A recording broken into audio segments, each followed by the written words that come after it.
ചേച്ചി ഇപ്പോൾ BJP-യുടെ പുതിയ സംസ്ഥാന അധ്യക്ഷൻ വന്നിരിക്കുകയാണല്ലോ, രാജീവ് ചന്ദ്രശേഖർ. എത്രത്തോളം ഉണ്ട് പ്രതീക്ഷകൾ? വളരെ വലിയ പ്രതീക്ഷ തന്നെയാണ്. കാരണം ഇതിനു മുമ്പത്തെ സംസ്ഥാന അധ്യക്ഷൻ ബഹുമാനായ ശ്രീ കെ സുരേന്ദ്രൻ ഒരുപാട് പാർട്ടിയുടെ വോട്ട് ഷെയർ വർദ്ധിപ്പിക്കുകയും അതുപോലെ തന്നെ ഒരു MP-യെയും സംഭാവന ചെയ്തിട്ടാണ് അദ്ദേഹം അവിടെ നിന്ന് പടിയിറങ്ങുന്നത്. അപ്പോൾ അദ്ദേഹം അവസാനിപ്പിച്ചിടത്ത് നിന്ന് രാജീവ് ചന്ദ്രശേഖർ എന്ന് പറയുന്ന ആ വ്യക്തിക്ക് തുടങ്ങാനായിട്ട് സാധിക്കുമെന്ന് തന്നെയാണ് പ്രതീക്ഷ. മാത്രമല്ല അദ്ദേഹം യുവാക്കളുടെ ഇടയിൽ കുറച്ചുകൂടി ടെക്കി എന്നുള്ള ഒരു ലേബൽ അദ്ദേഹത്തിന് ഉണ്ട്. അതുകൊണ്ട് തന്നെ ആ ഒരു രീതിയിലായിരിക്കും കുറച്ചുകൂടെ അദ്ദേഹത്തിന്റെ പ്രവർത്തനങ്ങൾ എന്നാണ് തോന്നുന്നത്. ഓരോരുത്തർക്കും ഓരോ തരത്തിലുള്ള പ്രവർത്തന ശൈലിയാണ്.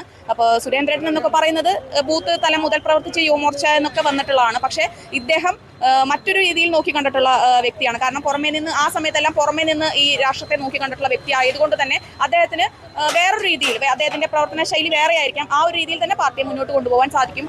എല്ലാവർക്കും ശുഭാപ്തി വിശ്വാസം തന്നെയാണുള്ളത്. വരാനിരിക്കുന്ന തദ്ദേശ സ്വയം